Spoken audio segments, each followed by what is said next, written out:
I'm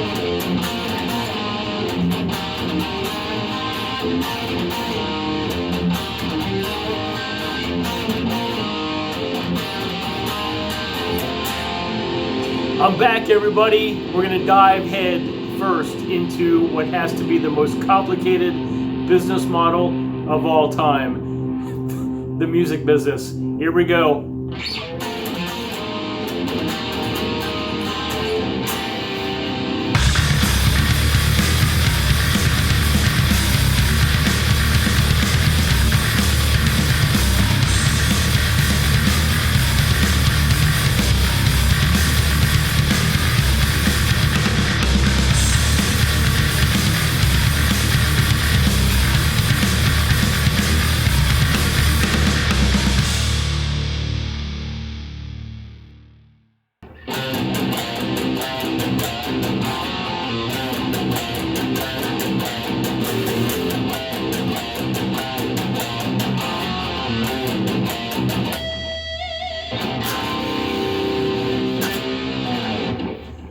Hello and welcome back, everybody. I am your host with the most. I hate the boast, Justin Sane. That's right. Welcome back to another episode of Sane's World.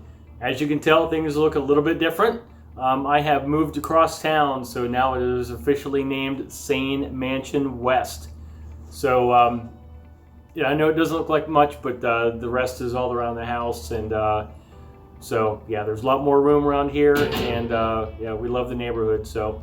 We're going to dive right into what has to be the most complicated business model of all time. I call it the music racket. You may call it the music business. It is a business that is severely broken. You could probably say it literally is broke as well, but you may think that there's a lot of money floating around. There's money, you know, with the big labels, as far as like, say, you know, like Universal, you know, that's probably the biggest one of the biggest record labels around right now. But so for about the last year or so, I've been doing a lot of homework as far as getting to know the music industry, the ins and outs, which is pretty much impossible to catch up on. The main reason is because it's based on technology, and as you know, technology changes on a daily basis. So as technology changes, the music business also changes along with it, or at least you would think so. That's the problem with the music industry, is because it's so far behind. And because they're behind, there's just not a whole lot of money floating around these days. You may watch a show like the Grammys and, you know, all sorts of, like, you know, music industry award shows, and you think that there is a lot of money floating around. Well, there is if you're, like, say, like, you know, Taylor Swift's of the world. I am neither Taylor nor Swift, so money's a little hard to come by as far as just, you know, independent, unsigned artists such as myself is. So this is going to be a multi-part series, and this we'll just call part number 1, volume 1. We'll dive in. This part 1, we'll just call this the PRO segment. What does PRO stand for? It is the Perfrorming Rights Organization. What that is it is a... Okay, so basically what a PRO is, or like I said, a Perfrorming Rights Organization, what they are is basically like a collection agency for royalties that are due to artists. The trick is they only collect performance royalties. They do not collect what's called mechanical royalties. Mechanical royalties are for such things as streaming, digital downloads, and things of that nature. So to collect those types of royalties, you have to sign up for another, like a second or third party collection agency. There's, you know, several different ones out there. As far as PROs, there are 2 major ones. The 2 big ones are BMI and ASCAP.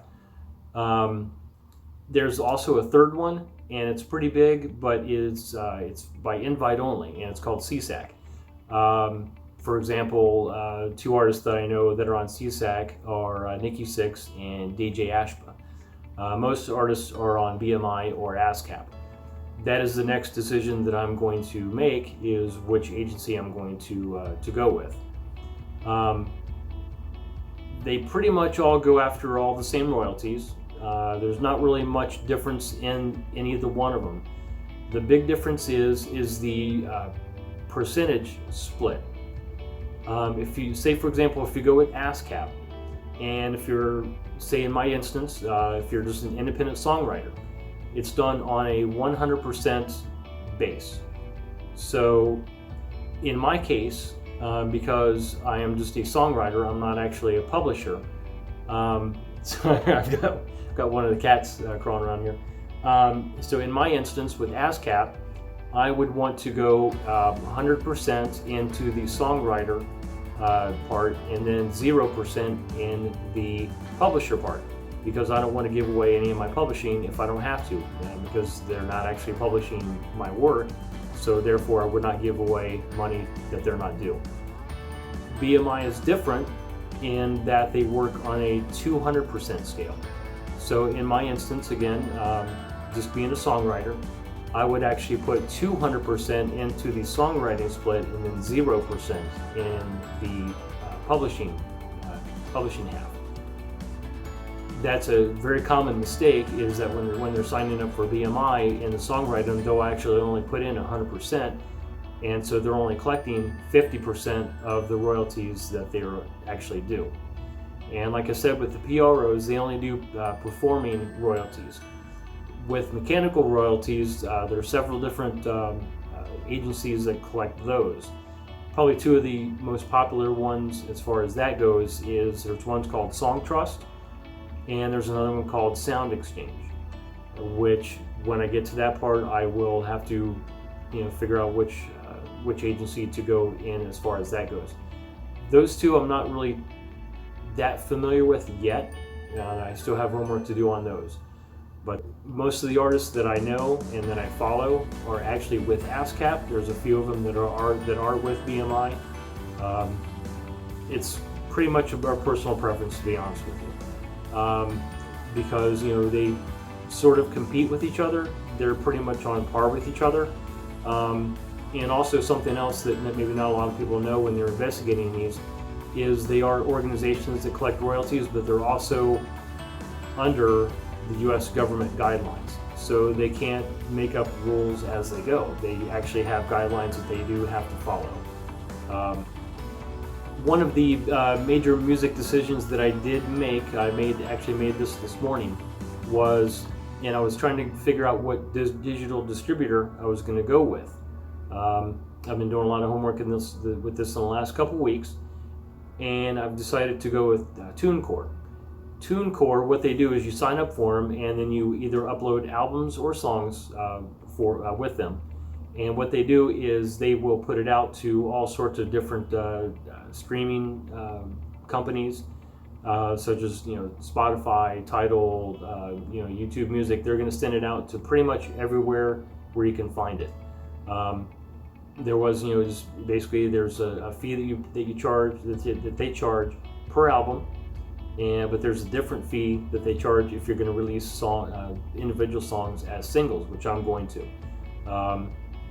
So once I finish these songs, get them copywritten, I basically send them to TuneCore. It takes a few weeks for them to go over all the music, make sure the mixes are cool, make sure everything's fine as far as copyright goes, and then they send them out to digital distributors so everybody can hear my music. And these will go out to people in, I think it's like 83 different countries. So pretty much the world's going to hear most of my stuff. So that won't be a problem. So find it anywhere. You guys can see that. I got a cat wandering around. So that's pretty much it as far as this PRO segment goes. So stay tuned for future episodes as far as the music business goes. It's a very complicated business. I'm still learning as I go, and like I said, because as technology goes, which changes every day, the music business, the business model changes also. So hopefully everybody's enjoyed this episode. If you're a songwriter, comment below and let me know what organization you've chosen to go with. I'm kind of curious to see which one's going to win out, ASCAP or BMI.